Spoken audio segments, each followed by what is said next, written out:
जय श्री राम, जय बागेश्वर धाम, जय गुरु कृपा। आज हम वाल्मीकि रामायण में बालकांड में 61वें सर्ग से शुरू करेंगे।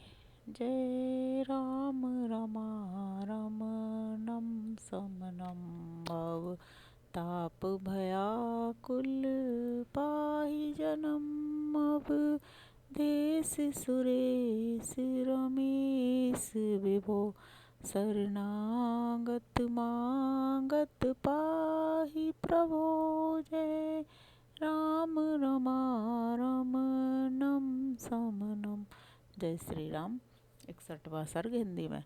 सतानंद जी कहते हैं, पुरुष सिंह श्री राम यज्ञ में आए हुए उन सब वनवासी ऋषियों को वहां से जाते देख महातेजस्वी विश्वामित्र ने उनसे कहा, महर्षियों, इस दक्षिण दिशा में रहने से हमारी तपस्या में महान विघ्न आ पड़ा है।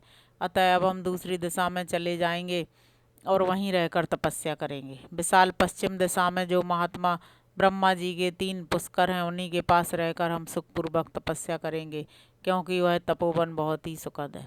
ऐसा कहकर वे महातेजस्वी महामुनि पुष्कर में चले गए और वहां फल मूल का भोजन करके उग्र एवं दुर्जय तपस्या करने लगे। इन्हीं दिनों अयोध्या के महाराज अम्बरीश एक यज्ञ की तैयारी करने लगे। जब वे यज्ञ में लगे हुए थे, उस समय इंद्र ने उनके यज्ञ पशु को चुरा लिया। पशु के खो जाने पर पुरोहित जी ने राजा से कहा, राजन, जो पशु यहाँ लाया गया था वह आपकी दुर्नीति के कारण खो गया। नरेश्वर, जो राजा यज्ञ पशु की रक्षा नहीं करता उसे अनेक प्रकार के दोष नष्ट कर डालते हैं। पुरुष प्रवर जब तक कर्म का आरंभ होता है, उसके पहले ही खोए हुए पशु की खोज कराकर उसे शीघ्र यहाँ ले आओ, अथवा उसके प्रतिनिधि रूप से किसी पुरुष पशु को खरीद लाओ। यही इस पाप का महान प्रायश्चित है। पुरोहित की यह बात सुनकर महाबुद्धिमान पुरुष श्रेष्ठ राजा अम्बरीश ने हजारों गौओं के मूल पर खरीदने के लिए एक पुरुष का अन्वेषण किया। तात रघुनंदन विभिन्न देशों, जनपदों, नगरों, वनों तथा पवित्र आश्रमों में खोज करते हुए राजा अम्बरीश भृगुतुंग पर्वत पर पहुंचे और वहां उन्होंने अपनी पत्नी तथा पुत्रों के साथ बैठे हुए ऋचिक मुनि का दर्शन किया। अमित कांतिमान एवं महातेजस्वी राजऋषि अम्बरीश ने तपस्या से उद्दीप्त होने वाले महर्षि ऋचिक को प्रणाम किया और उन्हें प्रसन्न करके कहा। पहले तो उन्होंने ऋचिक मुनि से उनकी सभी वस्तुओं के विषय में कुशल समाचार पूछा। इसके बाद इस प्रकार कहा, महाभाग भृगुनंदन, यदि आप 1,00,000 गौएं लेकर अपने एक पुत्र को पशु बनाने के लिए बेचें तो मैं कृतकृत हो जाऊंगा। मैं सारे देशों में घूम आया, परंतु कहीं भी यज्ञोपयोगी पशु नहीं पा सका। अतः आप उचित मूल्य लेकर यहाँ मुझे अपने एक पुत्र को दे दीजिए।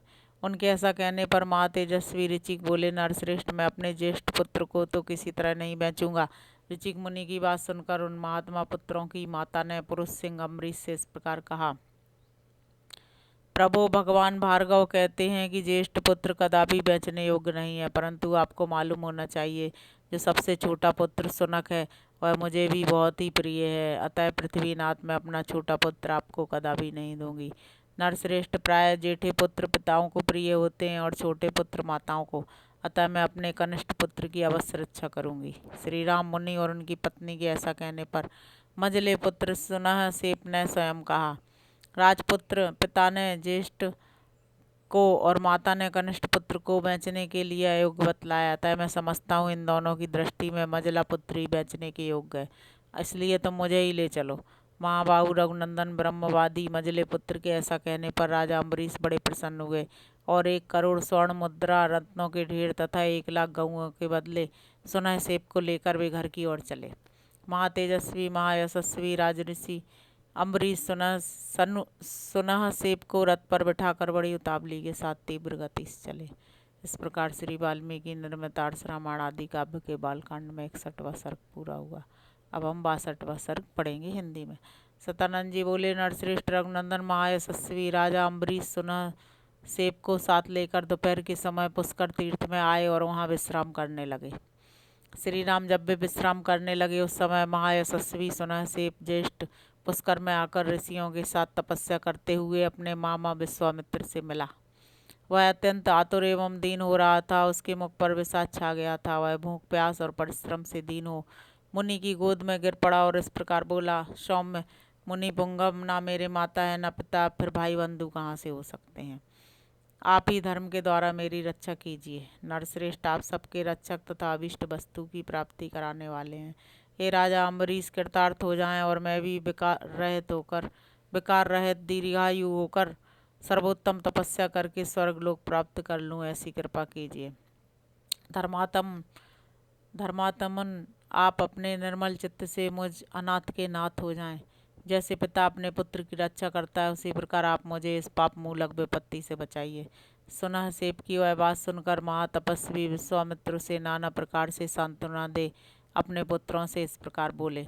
बच्चों, शुभ की अभिलाषा रखने वाले पिता जैसे पारलौकिक हित के उद्देश्य से पुत्रों को जन्म देते हैं, उसकी पूर्ति का यह समय आ गया है। पुत्रों, यह बालक मुनि कुमार मुझसे अपनी रक्षा चाहता है। तुम लोग अपना जीवन मात्र देकर इसका प्रिय करो। तुम सबके सब पुण्यात्मा और धर्मपरायण हो, अतः राजा के यज्ञ में पशु बनकर अग्निदेव को तृप्ति प्रदान करो। इससे सुनह सेब सनात होगा, राजा का यज्ञ भी बिना किसी विघ्न बाधा के पूर्ण हो जाएगा। देवता भी तृप्त होंगे और तुम्हारे द्वारा मेरी आज्ञा का पालन भी हो जाएगा। नरश्रेष्ठ विश्वामित्र मुनि का वह वचन सुनकर उनके मधुच्छंद आदि पुत्र अभिमान और अवहेलना पूर्वक इस प्रकार बोले। प्रभु, आप अपने बहुत से पुत्रों को त्याग कर दूसरे के एक पुत्र की रक्षा कैसे कर सकते हैं? जैसे पवित्र भोजन में कुत्ते का मांस पड़ जाए तो वह अग्राह्य हो जाता है, उसी प्रकार जहाँ अपने पुत्रों की रक्षा आवश्यक हो, वहाँ दूसरे के पुत्र की रक्षा के कार्य को हम अकर्तव्य की कोटि में ही देखते हैं। उन पुत्रों का वह कथन सुनकर मुनिवर विश्वामित्र के नेत्र क्रोध से लाल हो गए।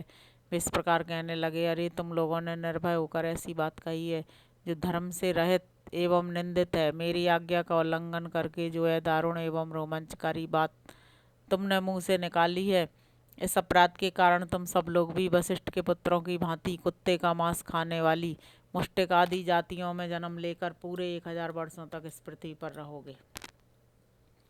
इस प्रकार अपने पुत्रों को शाप देकर मुनिवर विश्वामित्र ने उस समय सौकार्त सुनह सेब की निर्विघ्न रक्षा करके उससे इस प्रकार कहा, मुनि कुमार अम्बरीश के इस यज्ञ में जब तुम्हें कुश आदि के पवित्र पासों से बांधकर लाल फूलों की माला और लाल चंदन धारण करा दिया जाए, उस समय तुम विष्णु देवता संबंधी यूप के पास जाकर वाणी द्वारा अग्नि की स्तुति करना और इन 2 दिव्य गाथाओं का गान करना। इससे तुम मनोवांछित सिद्धि प्राप्त कर लोगे।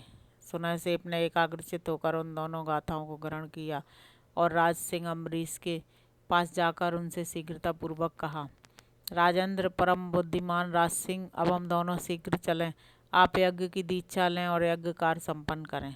ऋषि कुमार का यह वचन सुनकर राजा अम्बरीश आलस छोड़ हर्ष से उत्फुल्ल हो शीघ्रतापूर्वक यज्ञशाला में गए। वहाँ सदस्य की अनुमति ले राजा अम्बरीश ने सुनह सेब को कुश के पवित्र पास से बांधकर उसे पशु के लक्षण से संपन्न कर दिया और यज्ञ पशु को लाल वस्त्र पहनाकर यूप में बांध दिया।